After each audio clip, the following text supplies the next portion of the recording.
बारिश में चटपटे पानी पूरी वाला। इस बारिश ने तो दिमाग खराब करके रखा हुआ है। अच्छे भले ग्राहक आए थे, सब भाग गए। अनमोल बड़बड़ाते हुए लगातार चले जा रहा था, फिर बड़बड़ाते हुए घर चला आता है। वो बारिश को बहुत ही कोस रहा था क्योंकि उसे बारिश बिल्कुल भी पसंद नहीं। उसे इस तरह परेशान होते देखकर उसकी पत्नी माधुरी ने कहा, क्या बात है जी, आप इतने परेशान क्यों नजर आ रहे हैं और बड़बड़ाते हुए घर क्यों आ रहे हैं? तो क्या करूं, बाहर देख रही हो बारिश कितनी तेज हो रही है। सोचा था आज देर रात पानी पूरी बेचूंगा, लेकिन इस बारिश की वजह से कोई ग्राहक ठेले पर आने को तैयार ही नहीं था। सारा सामान खराब हो गया, वो अलग। पर लोगों को तो बारिश में पानी पूरी खाना बहुत पसंद होता है क्योंकि उसकी खुशबू उन्हें अपनी तरफ खींच लेती है। हाँ, लेकिन अब हम गरीब हैं और बारिश में उनकी बचाव के लिए प्रबंध नहीं कर सकते। तो इसमें तो हमारी कोई गलती नहीं है ना जी, और ना ही आपकी पानी पूरी की और ना ही बारिश की। तो अब तुम क्या चाहती हो? एक मामूली सा पानी पूरी बेचने वाला अपने 2-4 ग्राहकों के लिए बड़ी सी दुकान खोल दे। लगता है बाहर का तापमान जितना भी ठंडा हो और पानी बह रहा हो, लेकिन आपके दिमाग में आग लगी हुई है, वो भी गुस्से की। कोई बात नहीं, हम इस बारे में बाद में बात करेंगे। आप जल्दी से नहाकर कपड़े बदल लीजिए, वरना आपको जुकाम हो जाएगा। मैं खाना लगा देती हूँ। इसके बाद अनमोल कपड़े बदल कर आता है और उसके बाद खाना खाता है। फिर अगले दिन वो जैसे ही अपना ठेला लेकर निकल रहा था, तभी जोरों के बादल गरजते हैं। लगता है आज तो टनकपुर गांव में बाढ़ आकर ही रहेगी। किसानों का कितना नुकसान होता है बारिश की वजह से। फसल खराब हो जाती है, जानवरों को भी कितनी दिक्कत आती है, और हम ठेले वालों का तो गुजारा ही नहीं चलता। लेकिन अभी तक बारिश नहीं हुई थी, सिर्फ बादल गरज रहे थे। अनमोल ने अपना ठेला लगाया। धनिया पुदीने से बने उसके गोलगप्पे के पानी की खुशबू चारों तरफ फैल गई थी। तभी वहाँ से गुजर रही एक औरत ने कहा, भैया आप कल कहाँ चले गए थे? कल भी मैं छतरी लेकर आपके गोलगप्पे खाने के लिए आई थी, लेकिन आप तो अपना ठेला लेकर घर की ओर ही निकल गए थे।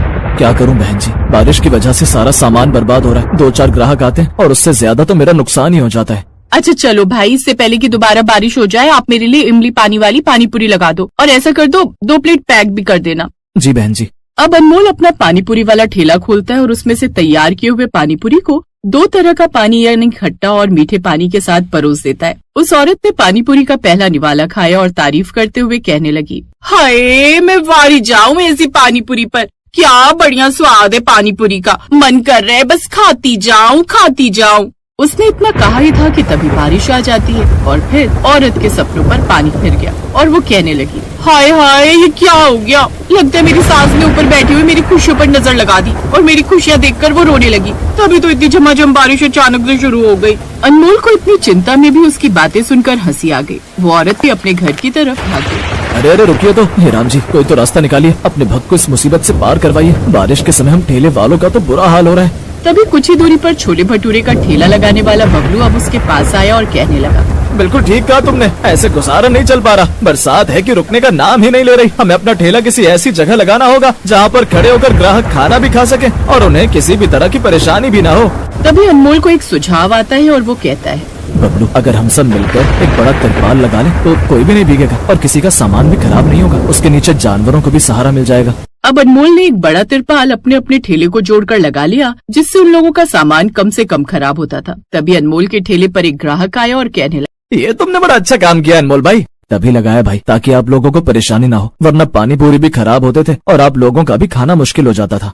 वहीं एक दिन बहुत तेज आंधी आती है और उनका लगाया हुआ तिरपाल उड़ जाता है। बबलू ने चिल्लाते हुए कहा, अनमोल भाई जल्दी अपना ठेला समेटो और घर जाओ, वरना सब कुछ खराब हो जाएगा। अगर कुछ उड़कर तुम्हें लग गया तो घायल हो जाओगे। वो दोनों अपना ठेला संभालते हैं और घर की तरफ निकल जाते हैं। लेकिन अनमोल को रात को चिंता में नींद नहीं आती और उससे परेशान होते हुए उसने खुद से कहा, आखिर ऐसे कैसे काम चलेगा? कभी बारिश की वजह से सामान खराब हो जाता है, कभी ग्राहक नहीं आते, और आज तो आंधी में मेरा ठेला बर्बाद होते होते बचा है। अब ऐसी चिंता में वो सुबह तक जागता है और सुबह जब वो अपना ठेला लेकर ठेला लगाने के लिए गांव की तरफ ले जा रहा था, तो उसकी पत्नी ने उसे टोकते हुए कहा, आपको पता है कितनी तेज बारिश हो रही है, वो भी कई दिनों से। तो ठेला लेकर मत जाइए ना, कुछ दिन आराम कर लीजिए घर पर ही। ठेला लेकर नहीं जाऊंगा तो घर की किश्त कैसे भरूंगा? घर में राशन कहाँ से आएगा? बच्चों की परवरिश भी तो करनी है। अनमोल ये बोलता है और उसके बाद अपना ठेला लेकर चला जाता है। लेकिन आज भी तेज बारिश शुरू हो जाती है। अब अनमोल को कुछ भी समझ में नहीं आता कि वो कहाँ जाए। तभी उसे एक घना बरगद का पेड़ नजर आता है। वो उसके नीचे खड़ा होकर खुद से कहता है, अरे वाह, इस पेड़ के नीचे तो बिल्कुल भी बारिश का एहसास ही नहीं हो रहा। ये पेड़ इतना घना है कि इसके नीचे कम से कम 10 लोग खड़े होकर पानी पूरी खा सकते हैं।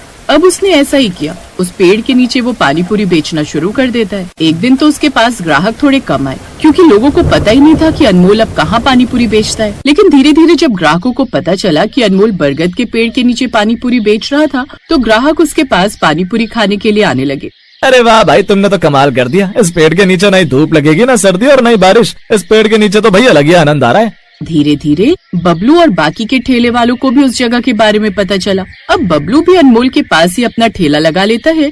तुम्हें पता है अनमोल भाई, अब तो गांव के बाजार की जगह ही बदल गई है। हर कोई गांव के बाजार के नाम पर इसी जगह आता है। यहाँ पर लोग तो आ रहे हैं, लेकिन गंदगी ज्यादा कर रहे हैं। वहाँ पर पक्की सड़क थी तो लोग कूड़ा नहीं फेंकते थे, पर यहाँ तो बहुत कूड़ा फेंक रहे हैं। तभी वहाँ पर मुखिया आता है और कहता है, तुम दोनों बेफिक्र हो जाओ, क्योंकि मैंने इस बात का भी इंतजाम कर दिया है। इस जगह की निगरानी मैं खुद रखूंगा, ताकि कोई भी यहाँ गंदगी ना करे। यहाँ पेड़ पौधे हैं, उनको नुकसान न पहुँचाए। और मैं यहाँ अपने कुछ पैसे देकर कुछ बेंच भी लगवाऊंगा, ताकि जो भी यहाँ पर कुछ खाने आए वो बेंच पर बैठकर आराम से खा सके। मुखिया जी, ये तो आपने बहुत बढ़िया बात की है। अगर आप एक बार सख्ती से सभी गाँव वालों को कूड़ा न फैलाने की कह दें, तो वो खुद ही गंदगी नहीं करेंगे।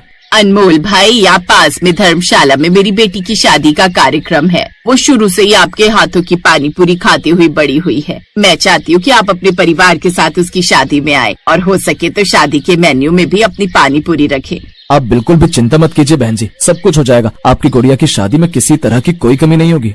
अनमोल का अच्छा विचार और सोच देखकर अब सभी गांव के ठेले वाले उसे अपना नेता बना देते हैं। इस तरह बारिश में भी पानी पूरी बेचने वाला, जहां बारिश से चिढ़ा करता था, उस बारिश ने उसकी पूरी जिंदगी को बदल कर रख दिया। उसके सारे गम धो दिए। अब बारिश से वो बिल्कुल परेशान नहीं होता, क्योंकि उसके पास एक समाधान था, जिससे अब बारिश सिर्फ उसे फायदा कर सकती थी, नुकसान नहीं पहुंचा सकती।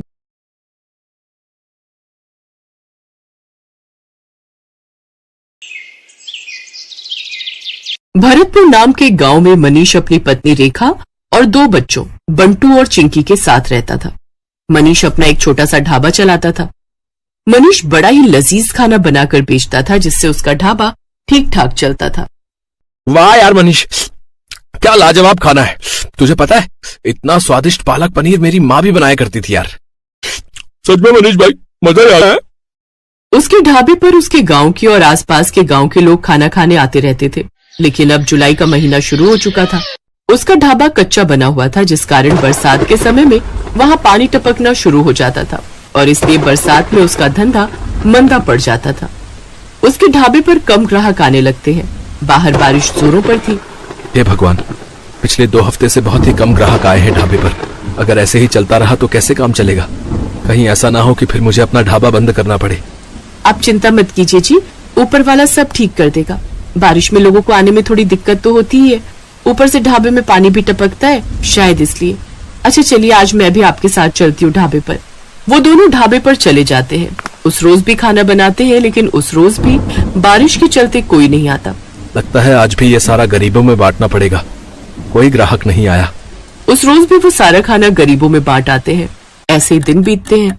एक रोज आधी रात के समय गांव में तेज तूफान आता है और जोरों से बिजली कड़कती है, और वो बिजली उसके ढाबे पर आकर गिरती है, जिससे उसका ढाबा जल जाता है। ये क्या हो गया रेखा, अब मैं क्या करूँगा। मेरी तो रोजी रोटी ही छिन गई।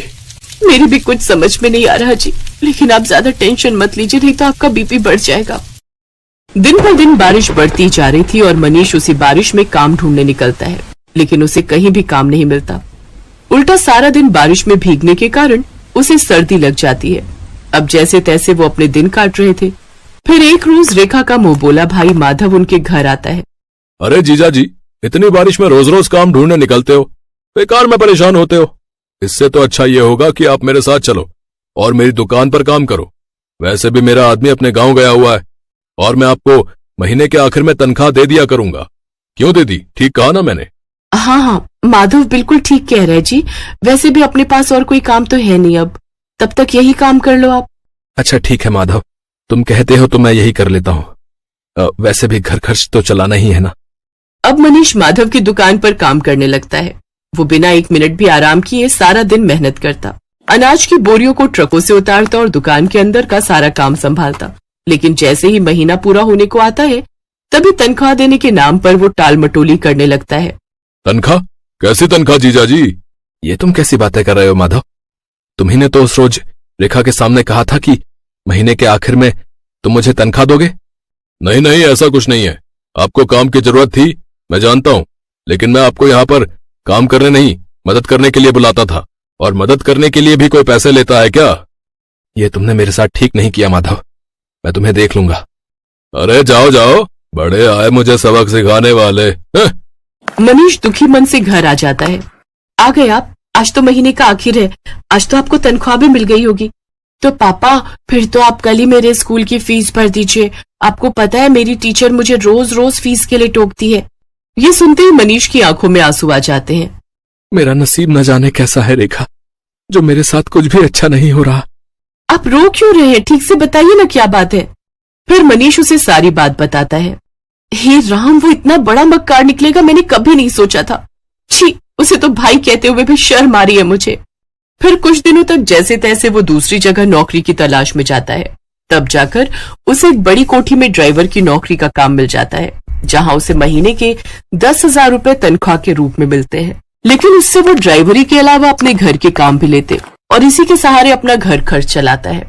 ऐसे ही एक शाम जब मनीष काम से घर लौट रहा होता है, तभी उसकी नजर सड़क किनारे गिरे हुए बच्चे पर जाती है, जो कि लगातार मदद की गुहार लगा रहा था। कोई मेरी मदद करो। ये तो किसी बच्चे की आवाज आ रही है। मनीष जल्दी से उसे पास के डॉक्टर के पास ले जाता है और उसका इलाज करवाता है। एक जमींदार का बेटा होने के बावजूद भी किसी ने मेरी जान नहीं बचाई, क्योंकि शायद कोई भी रोड एक्सीडेंट के लफड़े में नहीं पड़ना चाहता। लेकिन आपने बिना कुछ सोचे समझे मेरी जान बचाई।